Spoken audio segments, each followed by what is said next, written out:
நான் என்ன நினைக்கிறேன்னா, என்னோட வெர்டிக்ட் டெஃபினட்டா இந்த வருஷம் ஒரு லாஸ்ட் சீசனா இருக்கும். என்னங்க டி-ஷர்ட்ல அதாவது ஒரு சிம்பல் மாரியா போட்டு வந்திருக்காராம்.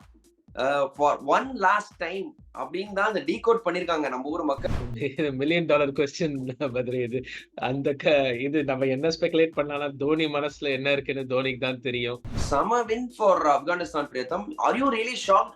Can we still first of all இது இன்னும் அப்செட்னு கருதலாமா? ஏன்னா ஆப்கானிஸ்தான் நானும் பிரெடிக்ட் பண்ணியிருந்தேன். அவங்களுக்கு சேலஞ்ச் என்னன்னா ஒரே ஒரு நாள் தான். அடுத்த மேட்ச் ஆஸ்திரேலியாவோட, அது ஒரு வர்ச்சுவல் குவார்டர் ஃபைனல் அவங்களுக்கு. So they will be deserved qualifiers over England அப்படிங்கறத என்னோட கருத்து. விராட்டோட ஒரு பிக்கஸ்ட் குவாலிட்டி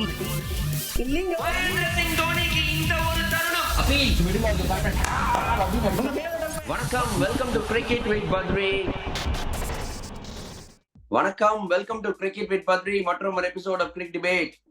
பிரேத்தம் நம்ம கூட இருக்காரு. வணக்கம் பிரேத்தம். ஹாய் பத்ரி, வணக்கம். எப்படி இருக்கீங்க? All well, super.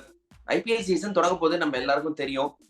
IPL season தொடங்கும் போது சிஎஸ்கேவோட பிராக்டிஸ் செஷனும் தொடங்கியிருக்கு இங்க சென்னையில. அப்கோர்ஸ் பிக் நியூஸ் தமிழ்நாட்டுல எல்லாமே பாத்தீங்கன்னா மகேந்திர சிங் தோனி வந்து சேர்ந்துட்டாரு சென்னை சூப்பர் கிங்ஸ்க்கு. அவரோட பிராக்டிஸ் தொடங்க போறாரு. பிரேத்தம், ஒரு பெரிய ஒரு சோசியல் மீடியாவே இதை பத்தி பேசிட்டு இருக்கு. அதனால நம்ம சேனல்லையும் இதை கவர் பண்ணி ஆகணும் அப்படிங்கிறது நான் நினைச்ச ஒரு விஷயம். என்னங்க, டி-ஷர்ட்ல அதாவது ஒரு சிம்பல் மாதிரியா போட்டு வந்திருக்காராம்.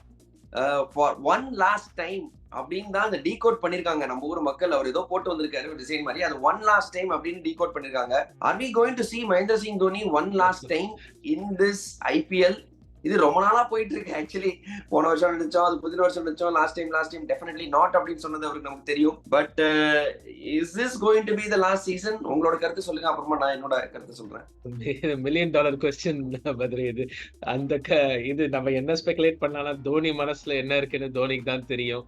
லாஸ்ட் சீசனா இருக்கலாம், லாஸ்ட் பட் ஒன் சீசனா இருக்கலாம்.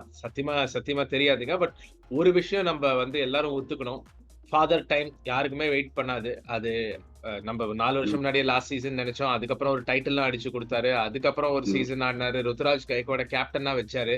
சோ இது லாஸ்ட் சீசனா இருக்குமா தெரியாது.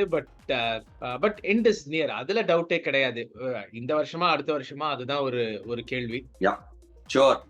கஷ்டப்பட்டுட்டு இருக்காரு டெஃபினட்டா. ஆக்சுவலி பாத்தீங்கன்னா ஒரு ஆனஸ்டா சொல்லணும்னா அவரோட பாடி தான் ரொம்ப அடி வாங்கியிருக்கு. அவருக்கு நீல எக்கச்சக்க பெயின் இருக்கு, பேக் ஆல்ரெடி பெயின் இருக்கு, ஃபிங்கர்ஸ் எல்லாம் பாத்தீங்கன்னா பயங்கரமா காலி. இதனாலதான் அந்த 20வது ஓவர் 18-20 ஓவர் தான் வராரு. பட் அவரோட ரோலை நல்லா பண்றாரு. கேப்டன்சியும் இப்போதைக்கு பண்றது இல்லை. அப்படிங்கும் போது ஓஹோ அப்படின்ற ஒரு கான்ட்ரிபியூஷன் நம்ம மகேந்திர சிங் தோனில இருந்து பாக்கலாம். இன்ஃபேக்ட் அவரு நிஜமாக வில்லிங்னஸ் டு பிளே என்னன்னு தெரியல. Maybe CSK and owners they want Mahendra Singh Dhoni to play அப்படிங்கிற ஒரு இம்ப்ரெஷன் எனக்கு வருது. ஏன்னா நான் அவரோட போய் பேசின 2 வருஷம் முன்னாடி பேசின போது உடம்பு கொஞ்சம் கஷ்டமா இருக்கு அப்படின்னு தான் சொன்னாரு.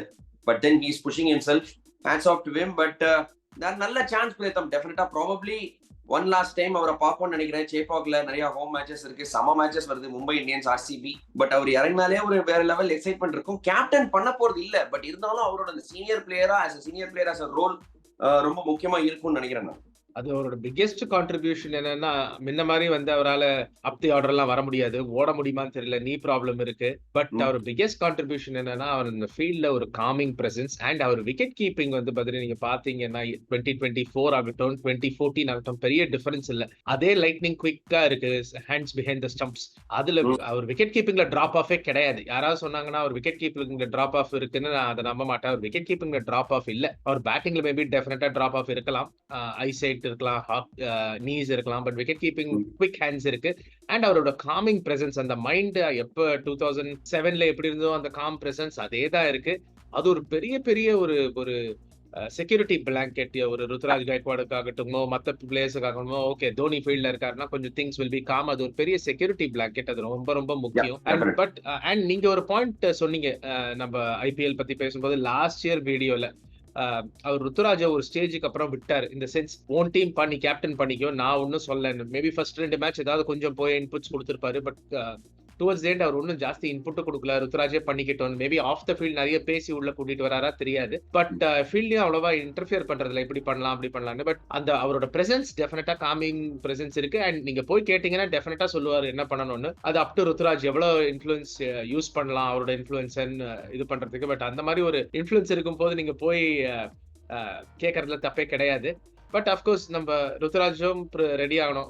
லைஃப் வித்தவுட் தோனி எப்படி இருக்கும்னு அவரும் ட்ரை பண்றாரோ தெரியல. பட் டெஃபினட்டா அவர் ஃபீல்ட்ல அவரோட பிரசன்ஸ்ல டவுட்டே கிடையாது பத்ரி. அது ரொம்ப ரொம்ப ஹெல்ப்ஃபுல் டீமுக்கு. டெஃபினட்டா ஐ திங்க் நான் என்ன நினைக்கிறேன்னா, என்னோட வேர்டிக் டெஃபினட்டா அவர் இந்த வருஷம் ஒரு லாஸ்ட் சீசனா இருக்கும் அப்படின்னு நான் என்னோட ஒரு கருத்து. மோஸ்ட்லி ஏன்னா அவரும் பாத்தீங்கன்னா கொஞ்சம் கஷ்டப்பட்டுட்டு தான் இருக்காரு வளர்றதுக்கு. But nevertheless he is Mahendra Singh Dhoni. I think one of the best captains, best finishers, best keepers we have ever seen. So definitely value add அங்க இருக்கு டீமுக்கு. பட் மறுபக்கம் சாம்பியன்ஸ் டிராஃபி நம்ம பார்த்தோம்னா பயங்கரமான ஒரு அப்செட். அப்செட்டான்னு சொல்றதான்னு தெரியல. ஆப்கானிஸ்தான் இங்கிலாண்டை பீட் பண்ணி இங்கிலாண்டை டோர்னமெண்ட் விட்டு வெளில அனுப்பிச்சிட்டாங்க. Summer win for Afghanistan, Priyatham. Are you really shocked? Can we still, first of all, இது இன்னும் அப்செட்னு கருதலாமா? ஏன்னா ஆப்கானிஸ்தான் நானும் ப்ரெடிக்ட் பண்ணியிருந்தேன் ஒரு மாதிரி favourite along with Australia probably அவங்க வருவாங்க அப்படிங்கிற மாதிரி தான் என்னோட கருத்து இருந்தது. I don't think this is an upset. Afghanistan have played to their potential. England கொஞ்ச நாளாவே பிரியத்தம் இந்தியாவுக்கும் வந்த போது ரொம்ப போர் கிரிக்கெட் ஆடி இருந்திருக்காங்க. I think they don't deserve to qualify. ஒரு 15 months முன்னாடி நீங்க பாத்தீங்கன்னா 2023 வேர்ல்ட் கப்ல ஆப்கானிஸ்தான் பாகிஸ்தான் அடிச்சாங்க, சென்னையில இங்கிலாந்து அடிச்சாங்க, ஸ்ரீலங்காவை அடிச்சாங்க, பங்களாதேஷ் கிட்ட எப்படி தோத்தாங்க ஓப்பனிங் மேட்ச் அவனுக்கே தெரியாது. ஆஸ்திரேலியாவோட 91-7 ஆஸ்திரேலியா சேசிங் 280 ஆட். அந்த மேட்ச் பங்களாதேஷ் ஆப்கானிஸ்தான் பண்றதான் அவங்க செமிஃபைனல் வர வாய்ப்பு. Australia out of the tournament அங்கிருந்து தோத்தாங்க. So and 2024 world cup elite 8ல ஆஸ்திரேலியாவை பீட் பண்ணாங்க பார்படாஸ்ல. சோ இது அப்செட் நீங்க சொல்லவே முடியாது பத்ரி. நான் நினைச்சிருந்தேன் ஆப்கானிஸ்தான் இங்கிலாந்துக்கு டெஃபினட்டா கொஞ்சம் ட்ரபிள் கொடுப்பாங்க, எஸ்பெஷலி அவங்க ஸ்பின்னர்ஸோட.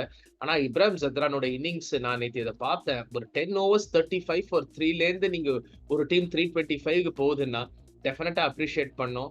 அதுல எந்த விதமான சந்தேகமும் கிடையாது. Fantastic innings. And Afghanistan definitely அவங்க அபவ் தேர் வெயிட் தான் பஞ்ச் பண்றாங்க. இந்த மாதிரி ஐசிசி டோர்னமெண்ட்ஸ்ல வாய்ப்பு கிடைச்சது. ஏன்னா அவங்க ரெகுலரா மற்ற கண்ட்ரீஸை டூர் பண்றது இல்ல, இந்த மாதிரி T20 சீரீஸோ பைலேட்டரல் ஓடிஐஸோ ஆடுறது கிடையாது. பட் கிடைச்ச வாய்ப்பை இது பண்ணிருக்காங்க. அவங்களுக்கு சேலஞ்ச் என்னன்னா ஒரே ஒரு நாள் தான் அடுத்த மேட்ச் ஆஸ்திரேலியாவோட. அது ஒரு வர்ச்சுவல் குவார்டர் ஃபைனல் அவங்களுக்கு. மறுபக்கம் நீங்க பாத்தீங்கன்னா பத்ரி, நீங்க இப்ப நிறைய பேர் நாசர் ஹுசைன் ஆட்டம், மைக்கேல் ஆர்டெட்டா நிறைய அடிபடுது சோசியல் மீடியால. இந்தியா ஒரே இடத்துல இருக்காங்க, துபாயில இருக்காங்க, அவங்களுக்கு ஹோம் அட்வான்டேஜ் அது இதுன்னு பேசியிருக்காங்க. நீங்க பாத்திருப்பீங்க. ஒரே ஒரு கேள்விதான், இங்கிலாந்து ஆஸ்திரேலியாவோட லாகூர்ல தோத்தாங்க, ஆப்கானிஸ்தானோட லாகூர்ல தோத்தாங்க. 2 மேட்ச் நீங்க ஒரே சிட்டில தான் நீங்க ஆடினீங்க. ஒரே மேட்ச் 300 ரன் கழிச்சு தோத்து இருக்கு. அப்புறம் நீங்க மொத்த டீம் அட்வான்டேஜ் கம்ப்ளைண்ட் பண்ண முடியாது. நான் ரொம்ப நாளா சொல்லிட்டு இருக்கேன், இங்கிலாந்து இப்படிதான் அவங்க குவாலிஃபை ஆக மாட்டாங்க. கடைசியில சாப்பாடு சரியில்லை, லைட் சரியில்லை, எங்களுக்கு டிராவலிங் சூப்பர் ஓவர் இப்படின்னு ஏதாவது கம்ப்ளைண்ட் பண்ணி போயிட்டே இருப்பாங்க. இது நார்மல் இங்கிலாந்து பண்ண வருஷமா பண்றது. நான் தான் சொல்றேன் இது அப்ப சரி இந்தியால இதுக்கு தோத்தாங்க. 6 consecutive ODI பிரதம், 6 consecutive ODIs England have lost in a row. அப்புறம் என்ன ஏதாவது ஒரு ரீசன் சொல்லணுமா? சரியா கிரிக்கெட் ஆடலன்னா சரியா கிரிக்கெட் ஆடல. பட் ஆப்கானிஸ்தான் சூப்பர்வா பண்ணிருக்காங்க. அஸ்மத்துல்லா ஒமர் ஜாய் கலக்னாரு பிரதம், 5 wicket haul அவருக்கு 5 for 58 சூப்பரா போட்டாரு. இப்ராஹிம் ஜத்ரானோட நாக்கு பத்தி நீங்க பேசுனீங்க. So probably Afghanistan probably deserves to qualify அப்படின்றது நான் முன்னாடியே மெயின்டைன் பண்ணிருக்கேன். நீங்களும் அதை மெயின்டைன் பண்ணீங்க. ஆஸ்திரேலியாவோட ஒரு virtual quarter final. But probably I want Afghanistan to come through Pretham. ஏன்னா அவங்க ஒரு நல்ல யங்ஸ்டர்ஸ், நல்லா பாத்தீங்கன்னா நிறைய பேரு கிரிக்கெட்டர்ஸ், நிறைய பேர் நிறைய லீக்ஸ் விளையாடுறாங்க. ஸோ அவங்க பேர்கள் எல்லாமே ப்ராப்ளம் ஆயிட்டு வருது. So they will be deserved qualifiers over England அப்படிங்கிறத என்னோட கருத்து. அது ஆஸ்திரேலியாவை அடிச்சுட்டு வந்தா நான் ரொம்ப சந்தோஷப்படுவேன் பதில், அண்ட் வெல் டிசர்வ். பட் இங்கதான் ஆப்கானிஸ்தானுக்கு ஒரு challenge. Back to back matches, rest இல்லாம அந்த ஹையை நீங்க மறந்துட்டு ஆஸ்திரேலியா மாதிரி கரண்ட் வேர்ல்ட் கப் சாம்பியன்ஸ், அவங்க ஓடிஐ சாம்பியன்ஸ், அவங்கள உங்களால அடிக்க முடியுமா? அதுதான் ட்ரூ டெஸ்ட். அண்ட் அந்த மஞ்சள் சட்டையை போட்டுன்னு ஒரு ஐசிசி டோர்னமெண்ட் குள்ள வந்தானா ஒரு சாதாரண ஆஸ்திரேலியன் டீம் கூட ஒரு டெரிஃபிக் சைட் ஆயிடுது. புதுசா 2-3 பிளேயர் திடீர்னு ஜாஷ் இங்கிலீஷ்னு ஒருத்தர் ஸ்ரீலங்கால ஒரு டெஸ்ட் செஞ்சுரி அடிச்சாரு. இப்ப திடீர்னு டெபியூல இப்ப திடீர்னு இங்கிலாண்டோட ஒரு ஓடிஐல செஞ்சுரி அடிச்சிருக்காரு. எங்கேதோ யாராவது அவங்களுக்கு டேலண்ட் வருவாங்க பத்திரி, அதுல டவுட்டே கிடையாது. அவங்க they take great pride. அவ்வளவு ஈஸியெல்லாம் தோக்க மாட்டாங்க ஆஸ்திரேலியா. ஸோ ஆப்கானிஸ்தானுக்கு இது ரொம்ப பெரிய ஒரு டெஸ்ட். இது அவ்வளோ இங்கிலாந்து மாதிரி ஒரு ஈஸியா இருக்காதுன்னு என்னோட feeling. I still think Australia and south Africa இந்த குரூப்ல இருந்து வந்துருவாங்கன்னு. பொறுத்து பார்ப்போம் என்ன நடக்குது அப்படின்னு. நான் ஆப்கானிஸ்தானை பேக் பண்ணிருக்கேன். But then we will have to wait and watch. Super. Champions trophy நல்லா ஹீட் ஆகுது. Mahendra Singh Dhoni practice, CSK practice ஆரம்பிச்சிட்டாங்க. Lot of interesting content coming your way. Stay tuned to our channel Cricket with Badri. Thank you Pritham. உங்களோட கருத்துக்களை பகிர்ந்ததுக்கு மிகவே நன்றி. இந்த video உங்களுக்கு பிடிச்சிருந்தா லைக் பண்ணுங்க, ஷேர் பண்ணுங்க, மறக்காம சப்ஸ்கிரைப் பண்ணுங்க. அது மட்டும் இல்லாம பெல் ஐகான் அமுத்த மறந்துடாதீங்க. நாங்க என்ன வீடியோ போட்டாலும் இமீடியட்டா உங்களுக்கு ஒரு நோட்டிபிகேஷன் வரும். Thank you guys. See you soon. Bye.